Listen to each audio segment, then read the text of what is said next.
Okay. We talked about the traditional arguments when we come to defending the faith. I said, all right, picture a debate between a Christian and a non-Christian, or a Christian and an atheist. Okay, that's the easiest. And they're debating the existence of God. Does God exist? Where do we start? Well, the atheist is going to say, well, obviously we start with, the idea that God does not exist. And you, Mr. Christian, Miss Christian, have to prove to me that God exists. And I said, well, let's look at this in a fair way. Why should the Christian have to prove that God exists? Now, there is a whole issue of who carries the burden of proof in all of this. Maybe we'll look at that later on. But set that aside. If you know something about that issue, set that aside for now, okay? Why not start with the assumption that God exists? And then argue from that. Well, obviously the atheist isn't going to do that, okay? The atheist is going to say, no, that's silly. Why would I start with the assumption that God exists? The Christian, though, never thinks, usually, never thinks to him or herself, it sure is silly to start from the position that God doesn't exist. Does that make sense? Traditional apologetics starts on the atheist grounds, on the non-Christian, unbelieving grounds, and argues, at least in practice, okay, in apologetic practice, presents arguments which lead to the conclusion that God exists. I turn it around. And I say, well, let's start with God. Scripture starts with God. There are no syllogisms in Scripture. Okay, everything which begins to exist has a cause for its coming into being. The universe began to exist, therefore, the universe has a cause for its coming into being, and that cause is God. The Bible never presents syllogistic arguments like that for the existence of God. It says, in the beginning, God. And everywhere you look, God. Okay? They don't sit there and systematically try to defend the existence of God. These proofs started back with like Aristotle, and then they were stolen basically by Aquinas, the Catholic Church, and they've developed over time. But you'll say to me, well, if you just start with God, that's not very fair, Chris. I mean, that's fideism is the term that's used. That's faith in faith. That's just having faith to have faith. That's no better than the person you were talking about before, believing in an invisible pink unicorn. Okay, but we're not stopping here. Okay? Yes, I think that all Christians should, according to biblical standards, start with their own beliefs. In fact, the whole, and this is where I think you'll see something different. The whole basis for apologetics, okay, defending Christianity, all right, from attacks against it. The whole basis for that comes from what? Scripture. It starts with theology and then moves into apologetics of philosophy. See, not the other way around. In other words, when we look at, say, 1 Peter 3:15, that's a scripture, a verse of Scripture that we would use in order to justify our defending the faith. Does that make sense? It's a command for us to be prepared to give a defense to anyone who asks us for a reason for the hope that is within us. That's Scripture, though, and we're starting from that. And what did that verse start with? 1 Peter 3:15, and in that area, that passage starts with, in your hearts, regard Christ the Lord as holy.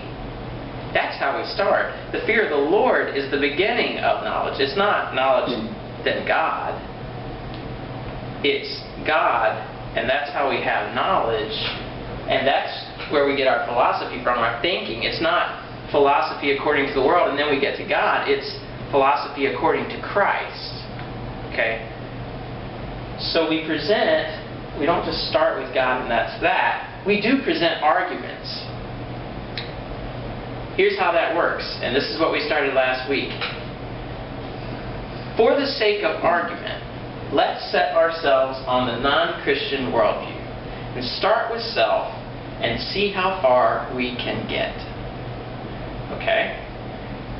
And my argument is that self always leads to skepticism or subjectivism, both of which are self-defeating. So, let's see if I can conjure up some of the arguments I brought out last week. Some of the things we considered. Okay? See if you remember this. And remember, we were talking about 1 Corinthians, that passage where Paul is saying, where is the scribe? Where is the wise? Where is the debater of this age? Hasn't God made the wisdom of the world foolishness? And when you look at philosophy and the history of philosophy according to secular thinking, according to human tradition, okay, according to the elemental spirits of this world, you see that they get nowhere. Philosophy can be summed up in terms of one realm of it, the realm that has to do with knowledge specifically. Philosophy can be summed up as an attempt to answer the skeptic. Now let's talk about the skeptic. Who is the skeptic? The skeptic says, let's doubt things. Let's doubt what can be doubted. Okay? Let's start with self. Let's be consistent with ourselves, okay? With what we say we believe. Name something that you know. And last week somebody said, the sky is blue. I know that the sky is blue. Someone else said, 2 + 2 = 4. Okay, so we take these bits of knowledge and subject them to doubt per the skeptic. How do we do that? Well, the skeptic will ask, how do you know that the sky is blue? That's not an unfair question, okay? That's not getting too wild yet. How do you know that the sky is blue? And you'll say, I know A, okay, that the sky is blue because of B, my senses. I see the sky. Well, why trust that you see the sky? Well, C, because my senses are reliable. Well, how do you know that your senses are reliable? Well, D. Well, how do you know D? Well, E. How do you know E? And so on. Okay? So the skeptic asks, how do you know this? A. Well, because of B. Well, because of C. Well, because of D. But the thing is, that can go back for an infinity. And if it does, then there is no ultimate basis for knowledge. That's one of the skeptic's arguments, okay? There is an infinite regression of justification or accounting for or providing warrant for someone's claim to knowledge.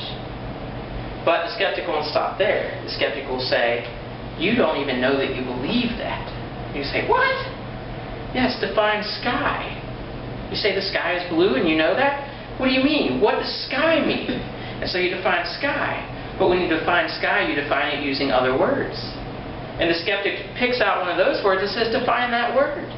And then you define that word for the skeptic. And the skeptic says, well, define that word that was in that definition. And it goes back and back and back and back. And it's an infinite regress. Where does it end? Okay. So the skeptic is left saying what? The global skeptic will say, we cannot know anything at all. We see the problem with this, okay? One school of skeptics answered by saying, we cannot know anything at all except for we do know that we can't know anything at all. That seems to be problematic because we can ask the skeptic, if you can know that one thing, then why not other things? All right? So that ends their program right there. The other skeptic, who's more consistent, says, we cannot know anything at all, even that we cannot know anything at all. There is no knowledge at all. And I said, as far as we can see, that seems consistent to say we can know nothing, even that we can know nothing. But even that standard of consistency is something which would not be able to be known. That's something which is coming from a worldview that's different from skepticism. Have I lost you all too far yet? Or are you following? All right, good. So that's where we were. And how do we try to stop this? Two main schools. One tries to stop this infinite regress of justification with the senses. The other school tries to stop it with thought, okay, reason.